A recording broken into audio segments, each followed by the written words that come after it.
Harold Frederick Shipman adalah seorang dokter umum dan pembunuh berantai Inggris.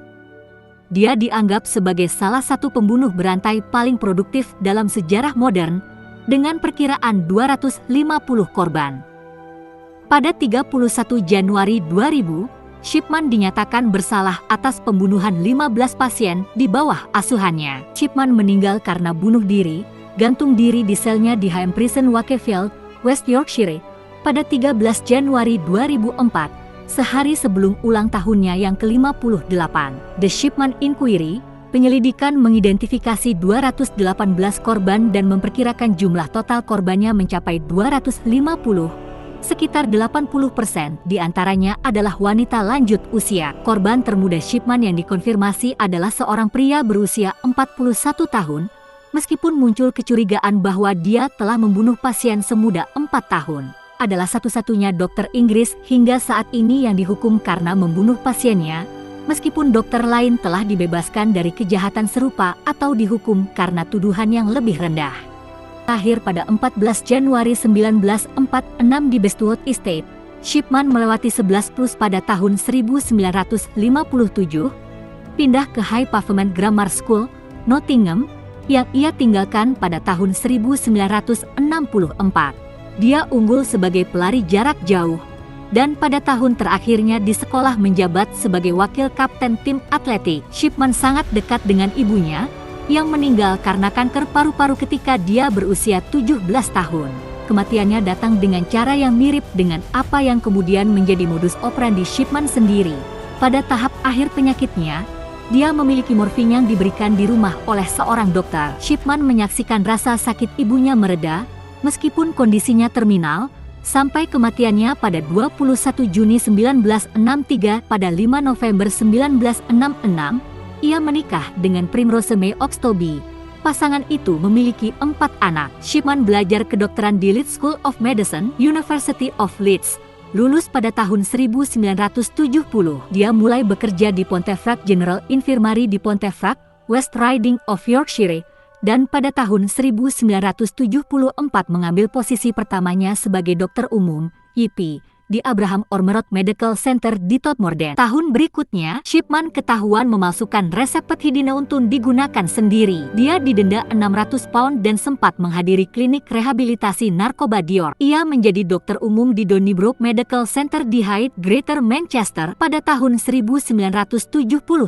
Shipman terus bekerja sebagai YP di Hyde sepanjang tahun 1980-an dan mendirikan operasinya sendiri di 21 Market Street pada tahun 1993, menjadi anggota komunitas yang dihormati. Pada tahun 1983, ia diwawancarai dalam edisi dokumenter Granada Television World in Action tentang bagaimana orang sakit jiwa harus diperlakukan di masyarakat. Setahun setelah keyakinannya, wawancara itu disiarkan ulang di Tonight with Trevor McDaniel. Pada bulan Maret 1998, Linda Reynolds dari Brook Surgery di Hyde menyatakan keprihatinan kepada John Pollard, koroner untuk distrik Manchester Selatan, tentang tingginya tingkat kematian di antara pasien Shipman. Secara khusus, dia prihatin dengan banyaknya formulir kremasi kun wanita lanjut usia yang dia butuhkan untuk ditandatangani. Polisi tidak dapat menemukan bukti yang cukup untuk mengajukan dakwaan dan menutup penyelidikan pada 17 April. Penyelidikan Shipman kemudian menyalahkan polisi Greater Manchester karena menugaskan petugas yang tidak berpengalaman untuk kasus ini. Setelah penyelidikan ditutup, Shipman membunuh 3 orang lagi. Beberapa bulan kemudian,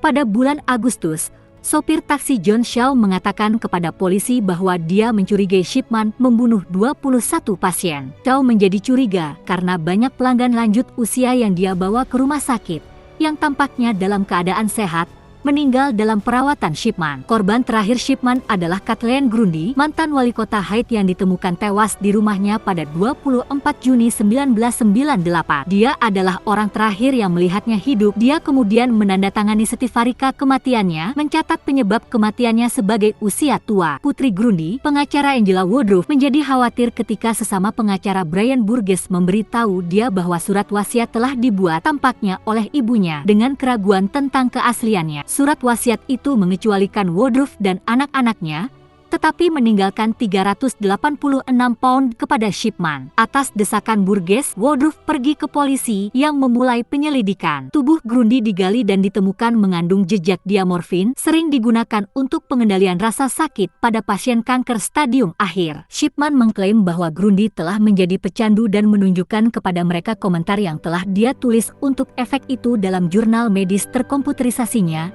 Namun, pemeriksaan polisi terhadap komputernya menunjukkan bahwa entry tersebut ditulis setelah kematiannya. Shipman ditangkap pada 7 September 1998 dan ditemukan memiliki mesin typewriter dari jenis yang digunakan untuk membuat surat wasiat palsu. Sebuah buku tahun 2000 oleh jurnalis Brian Whittle dan Jean Ritchie menyarankan agar Shipman memalsukan surat wasiat itu baik karena dia ingin ditangkap karena hidupnya di luar kendali atau karena dia berencana untuk pensiun pada usia 55 tahun dan meninggalkan Inggris. Polisi menyelidiki kematian lain yang telah disertifikasi Shipman dan menyelidiki 15 kasus spesimen. Mereka menemukan pola pemberian dosis mematikan diamorfin, menandatangani sertifikat kematian pasien, dan kemudian memalsukan catatan medis untuk menunjukkan bahwa mereka dalam kesehatan yang buruk. Pada tahun 2003, David Spiegelhalter menyarankan bahwa pemantauan statistik dapat menyebabkan alarm dinaikkan pada akhir tahun 1996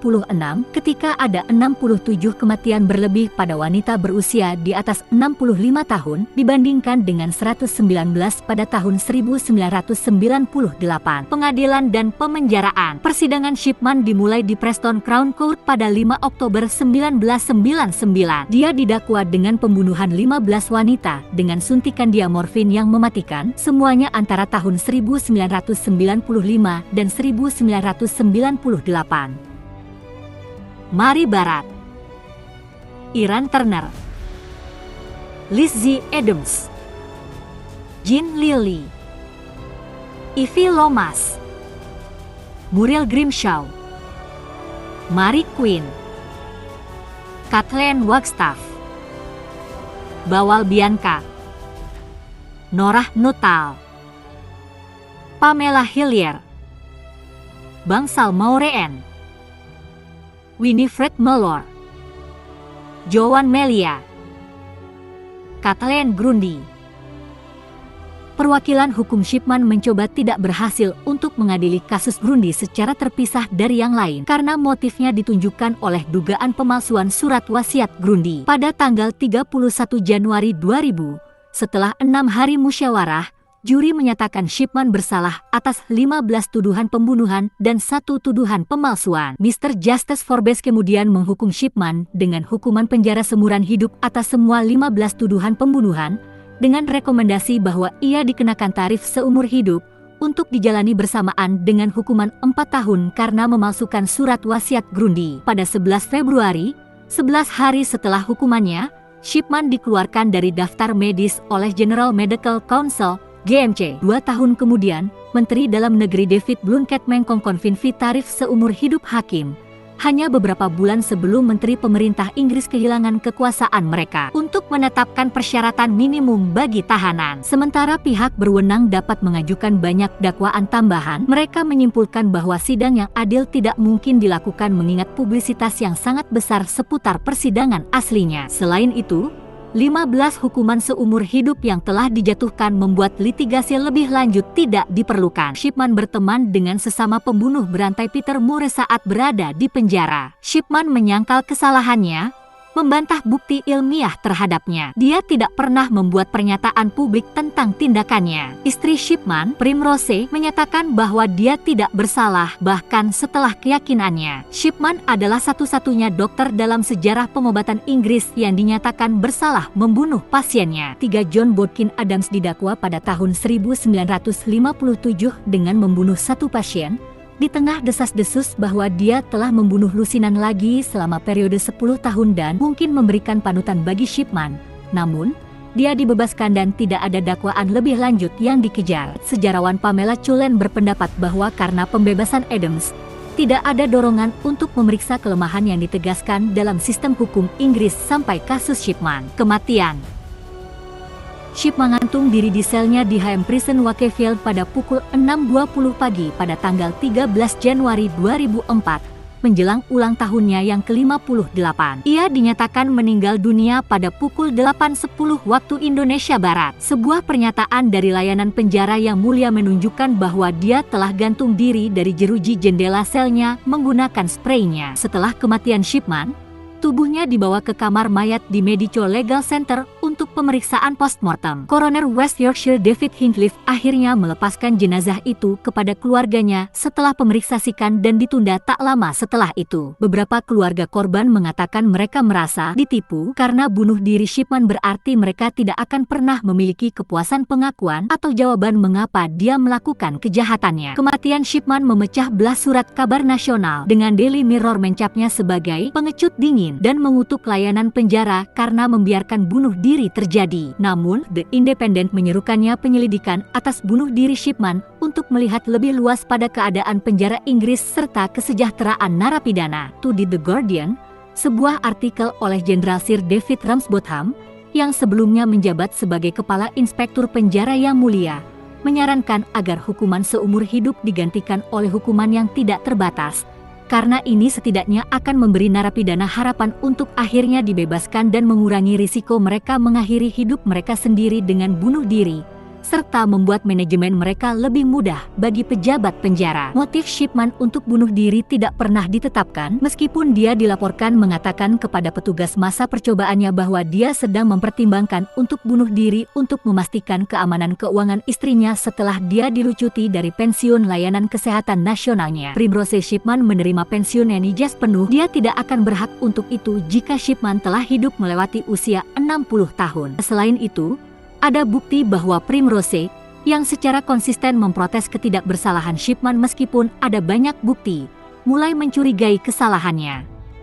Shipman menolak untuk mengambil bagian dalam kursus yang akan mendorong pengakuan atas kejahatannya, yang mengarah pada penghapusan sementara hak istimewa, termasuk kesempatan untuk menelepon istrinya. Selama periode ini, menurut teman satu sel Shipman, dia menerima surat dari Primrose yang mendesaknya untuk ceritakan semuanya, apapun yang terjadi. Sebuah penyelidikan tahun 2005 menemukan bahwa bunuh diri Shipman tidak dapat diprediksi atau dicegah, tetapi prosedur itu tetap harus diperiksa ulang. Setelah jenazah Shipman dilepaskan ke keluarganya, jenazah tetap berada di Sheffield selama lebih dari setahun meskipun ada beberapa laporan palsu tentang pemakamannya. Jandanya disarankan oleh polisi untuk tidak menguburkan suaminya jika kuburan itu diserang. Shipman akhirnya dikremasi pada 19 Maret 2005 di Hatcliffe Wood Crematorium. 37 kremasi berlangsung di luar jam kerja normal untuk menjaga kerahasiaan dan hanya dihadiri oleh Primrose dan 4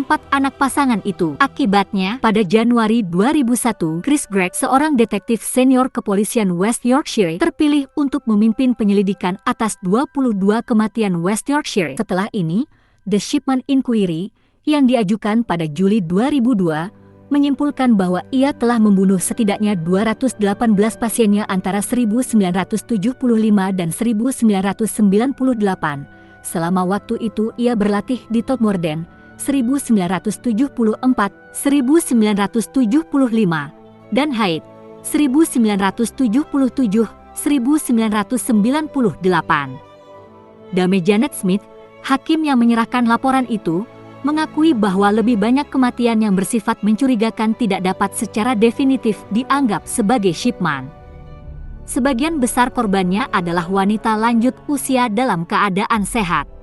Dalam laporan ke-6 dan terakhirnya, yang dikeluarkan pada 24 Januari 2005, Smith melaporkan bahwa dia percaya bahwa Shipman telah membunuh 3 pasien, dan dia memiliki kecurigaan serius tentang 4 kematian lebih lanjut, termasuk seorang gadis berusia 4 tahun, selama tahap awal karir medisnya di Pontefract General Infirmary.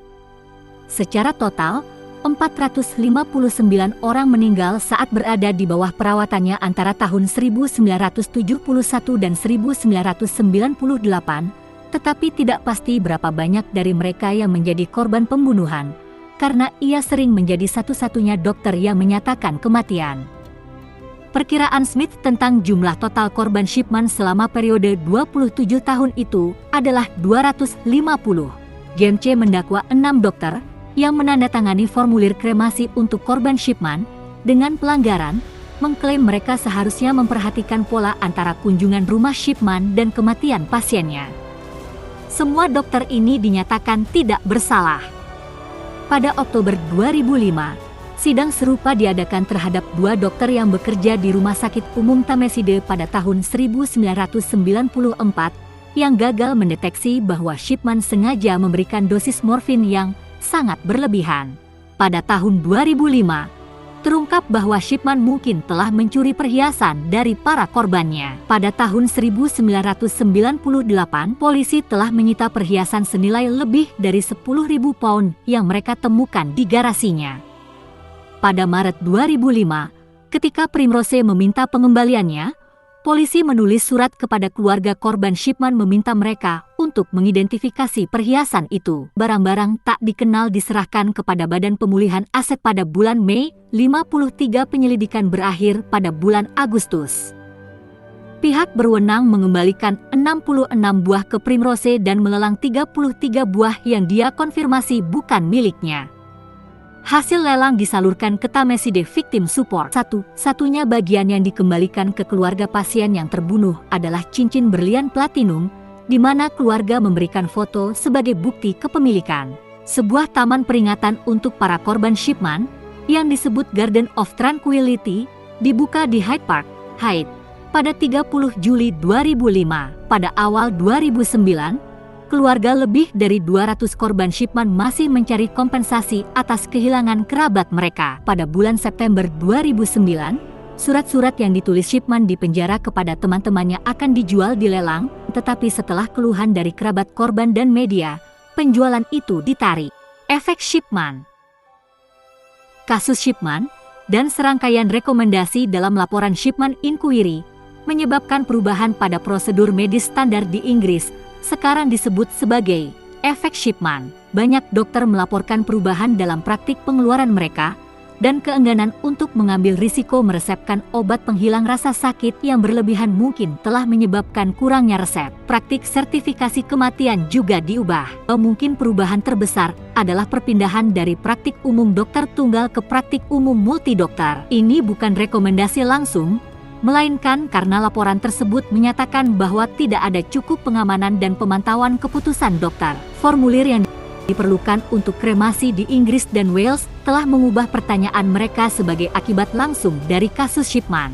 Misalnya, orang yang mengatur pemakaman harus menjawab, apakah Anda tahu atau curiga bahwa kematian orang yang telah meninggal itu kejam atau tidak wajar? Apakah Anda menganggap bahwa harus ada pemeriksaan lebih lanjut terhadap sisa-sisa orang yang telah meninggal?